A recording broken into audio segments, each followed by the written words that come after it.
All right, another week, another episode of Loki. Let's talk about it.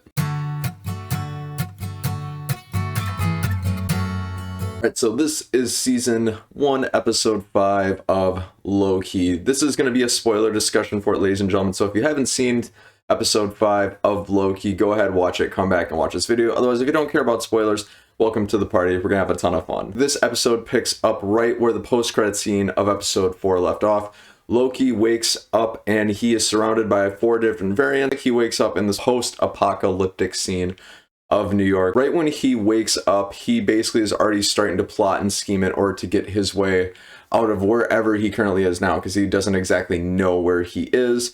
All of his variants are telling him there's really nothing you can do. The only thing to do here is survive. The reason being is because we're constantly being chased by that thing, which is a giant cloudy leviathan. It kind of reminds me of the Aladdin tomb or whatever it was. It was really interesting, but yeah, it basically chases everybody down, consumes them in some fashion, and I don't know what it does to them, and the show doesn't really quite say, but that's what they're trying to avoid. Meanwhile, while Loki is trying to scheme to get his way out of wherever he's going, Sylvie is trying to get as much information out of Ravonna as she possibly can. Basically, the 2 bits of information Sylvie is after is where is Loki, and also where are the timekeepers. So in order to figure out where exactly Loki is, Ravonna actually reveals what happens when somebody is pruned. Basically what happens is when someone is pruned, they're not actually dead. They don't die. They're actually transported to this place at the very end of the timeline, which is called the Void. And the reason that when people are pruned that they're sent to this void is because of the fact that the end of time is still being written by the timekeepers, and because it's still being written as we speak, it's almost like an apocalyptic event where you can do whatever you want and nothing is going to happen. A Nexus event won't be created, a separate timeline won't be created. It won't matter because the end of time is still being written as we know it, so you can't cause any harm. Because of the fact that they're at the end of it, they're out of the way and they can't disrupt the sacred timeline. I'll explain a little bit more. I want you to picture this. I want you to picture a marathon race, right? You have the runners of the marathon, and then you have those jokers who might try to put obstacles in the way. Now, in order to make sure that those marathon runners can get to the end of the race without being interrupted, you've got to somehow remove those jokesters and those obstacles so that they can finish their race. You can't put them off to the side to watch the race because who knows what shenanigans they might pull.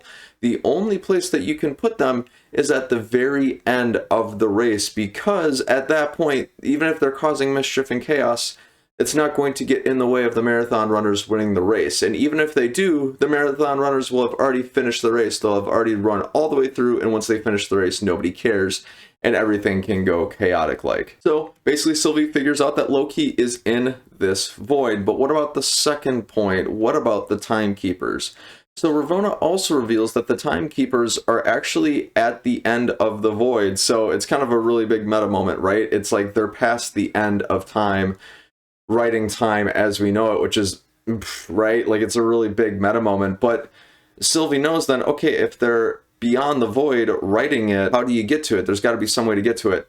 Ravonna kind of feeds her a little lie like, oh, there's this prototype craft that can get you there. Well, Sylvie, being a Loki variant herself, smells the bullshit and discovers that it's a trick to double cross her. So she takes the Tim pad and then she decides to prune herself effectively, because now she knows, one, to get to Loki, she's got to go to the void.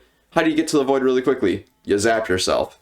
So she does that, and she gets to the void, wakes up just like Loki does. And plus, by doing that, by getting to the void, you get a step closer to getting beyond the void, because where she was at in the timeline was obviously not the end of time. So in order to get there, you gotta get to the void. So she kills 2 birds with 1 stone. She finds Loki and gets closer to the timekeepers. So now she's in the void. She wakes up. That giant leviathan cloud is kind of chasing her. And who pulls up in a pizza car but Mobius? Our friend Mobius comes to her rescue, and then they start driving away, and then they end up reuniting with Loki, and then they start to hatch their plan. Sylvie reasons that the only way to really get to the timekeepers is probably through this giant leviathan cloud, that it's probably acting like a guard dog for something. It's got to be protecting something. It's not there just to cause mass chaos and destruction. So basically, here's their plan. Loki and Sylvie, they're going to try to enchant this leviathan and distract it, so that they can get through it and get to the timekeepers at the end of the void. Mobius is going to use the TemPad that Sylvie grabbed from Ravonna, get back to the TVA, and then he's going to take out the TVA from there, which kind of makes sense, right? Because he's going to be fighting, or they're all going to be fighting a fight on two fronts. One is going to be the source of all the power, and the other is going to be the base of it, which is going to be the TVA. So when they both execute this plan, Mobius and Loki give a little hug, they go about their merry way. And then at the end of the day, Loki and Sylvie, their plan succeeds. They enchant the Leviathan and they get to beyond the void, and that's where the episode kind of ends. And then along the way, they get a help from the older Loki variant, which I thought was really cool as well. One sidebar that I really wanted to mention, because this is important for Loki's character development, Loki and Sylvie kind of have this more intimate conversation in this episode. And it basically reveals to us as the audience and for them as each other that they actually deeply care about each other. And the fact of the matter is it's not something that they've really done before, because Sylvie's been on the run for her entire life, can't really get close to anyone, and Loki has just been Loki. So yeah, it's very much new for the both of them. Sylvie on one hand is wondering if she can trust Loki not to betray her at the end of all this when they accomplish their goal, which is crushing the TVA and the timekeepers. And Loki tells her, like, hey, I have seen and been through experiences now that I never thought I would ever go through, and it's fundamentally changed who I am as a person. I care about you. Like, I'm not going to disappoint you. And to me, that's been one of the most important parts of this entire series, is literally transforming Loki as a character, as this insecure demigod who all he wants to do is rule and make others feel small, to him actually being capable of being a good person, actually caring about others. I mean, even just looking beyond Loki and Sylvie, look at Loki and Mobius. Like, Loki and Mobius deeply care about each other as friends. They hug. Loki, I don't think, has ever hugged anybody before, at least that we've seen. So really profound stuff, and I think it's made for the most interesting arc of the entire series, and I've really grown to enjoy it. Overall, just Loki's development's been really cathartic and satisfying to watch. So overall, what did I think of episode 5? I'm going to say it felt a lot like episode 3. This was more of what I would call a pivot episode. Some might call it a filler episode. I like to more think of it as a pivot, because it's more of a transition, right? It's like you're going from really one point to another with not really a whole lot of plot happening within it. Having said that, what are some of the cons of this episode? Where am I coming from? A lot of this really felt like unnecessary filler.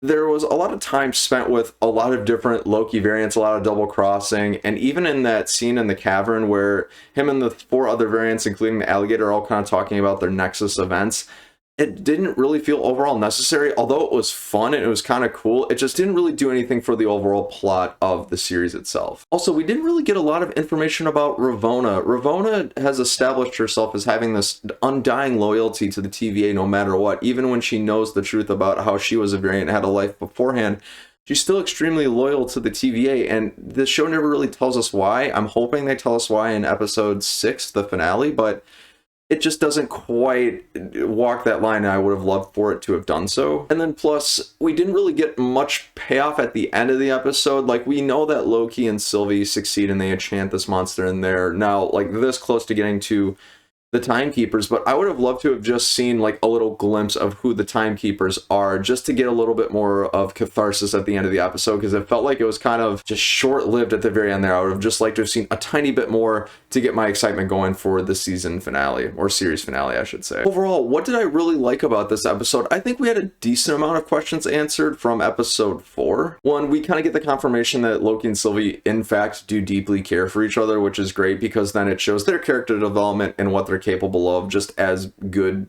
people, or gods, I guess you could say. But we got the answer of, where does one go when they're pruned? What happens when they're pruned? What happens when they're reset? They're one in the same question, but you get where I'm coming from. And also, we kind of get the layout for the rest of the series, there only being one episode left. We get that Mobius is going to go take down the TVA, while Sylvie and Loki are going to go after the timekeepers. Like I said, battle on 2 fronts. One's going after the base, one's going after the very tip of the iceberg. So my friends, if I had to give this episode a score, I'm going to say it was a 6 out of 10. It was just okay. I would say that if looking back on it, I probably should have given episode 3 the same score. However, I did like episode 5 a little bit more, ironically enough. But I can't change the past. I can't go back and change my score. Such is the way of life. All right, so, and then just lastly, I'll leave you with questions that I have going into episode 6. Again, what is Ravona's main motivation? Is she one of the timekeepers herself? I have a slight theory that just crossed my mind this morning. Is it possible that her and her variants are the timekeepers? That's a very weak theory. I acknowledge that, but it's just kind of fun and something that crossed my mind. And also, if it's not Ravona, or if Ravona's not one of the timekeepers, who exactly are the timekeepers? I know that a lot of people have been saying Kang the Conqueror. I don't really know much about the comics, so I don't have a ton of theories in that department, so I'm curious to see who they end up being. Also, will this end of this series end up leading to another Marvel title? It seems like it's been a really recent trend lately, and I'm curious to see if it'll lead into Doctor Strange 2, for example. I've heard that's another theory going around. Also, will Loki stay true to his word to Sylvie? Will he not betray her by the time this is all said and done? I think that he won't, and I think that him and Sylvie will walk out of this very happy with each other. But there's only one way to find out. We gotta watch the end of the series. And then lastly, the most cathartic of all this, what's going to happen to Mobius, and will he get his jet ski ride? I'm hoping we get to see him go on the jet ski that he's been craving to ride and give it a run. So fingers crossed, my friends. My friends, so that is it for Loki episode 5. What did you think of it? Whatever you thought of it, feel free to comment below and let me know your thoughts. Once again, this has been the Bankrupt Hippo YouTube channel. Like, comment, and subscribe for more. Thank you so much from the bottom of my heart for watching. I've been Bryce, and until next time, have a great day.